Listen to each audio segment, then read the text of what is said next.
வேண்டுமென்றே கட்டவில்லை. அவங்க கிட்ட பணம் இருக்கு. ஆனா, விவசாய நிலத்த குடுத்துட்டாங்கன்ற ஒரு தைரியத்தில அவங்க பணத்தை வங்கியில் செலுத்தாமல் இருக்காங்க.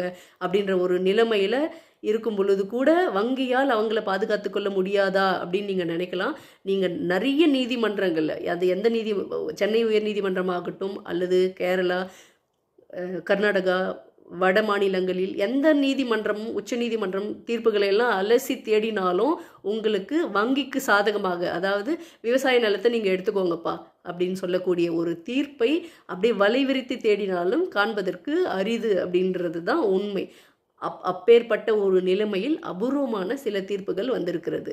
அது வங்கிக்கு சாதகமான தீர்ப்பு. அது என்ன அப்படின்னு பார்த்தீங்கன்னா, உச்சநீதிமன்றத்தில் நடைபெற்ற ஒரு வழக்கின் தீர்ப்பு தான் அது. ஸ்ரீதர் வெர்சஸ் ராஸ் கன்ஸ்ட்ரக்ஷன் பிரைவேட் லிமிடெட் தான் அந்த வழக்கினுடைய பேர்.